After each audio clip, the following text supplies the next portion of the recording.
টেক্কা দিব না দিব এটা আমার কনফিডেন্স, আমার নিজস্ব সত্তার উপর ডিপেন্ড করে। আমি এই কথা আমাকে যাতে যথাযথ সম্মান দেওয়া হয় বা যথাযথ সেটেলমেন্ট যেটা পাওয়ার কথা, দ্যাটস ইট।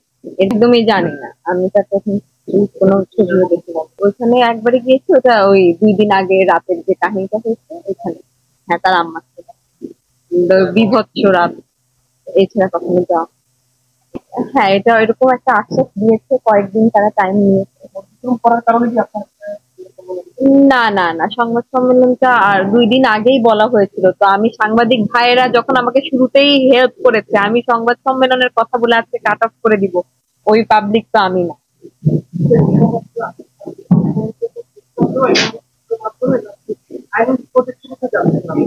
না, আইনি পদক্ষেপ না, আইনি পদক্ষেপ গেলে তো আমি সংবাদ সম্মেলন না, আগে হচ্ছে আইনি পদক্ষেপ নিয়ে দেন সংবাদ সম্মেলনে বসতাম।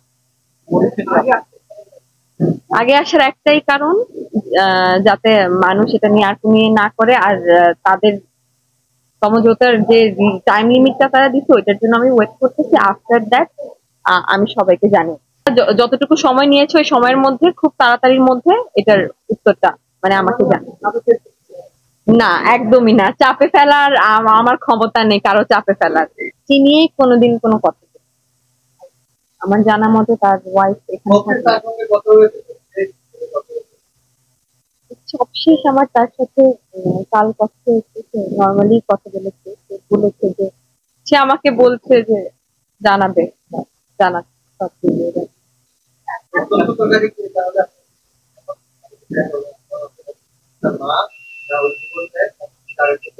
ওই ওই দুইজন তো ভদ্রলোক হতে পারে না ভাই, যে একটা মেয়ের গায়ে হাত তুলবে, চুল ধরে 13 তলা থেকে নিচ তলায় নামিয়ে দিবে আমার এইরকম অসুস্থ অবস্থায়। সরি, আমার তো দরকার ছিল ওই দুই ভদ্রলোকের নামে আইনগত ইয়ে না, বাট আমি তো নেইনি, তাদেরকে ছেড়ে দিই।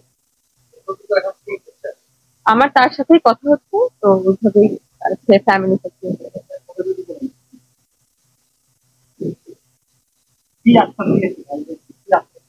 কে কি আশ্বাস দিয়েছে না দিয়েছে ওইটা আমি কিছুই বলতে চাই না, এটা তো আমি বুঝতে পারবো না। আমি একটা বলবো, দেখা যাবে আরেকটা, এটা নিয়ে মানুষ আরেকটা কথা বলবে। এটা যখন ইয়ে হবে আমি আপনাদের সবাইকে বলবো।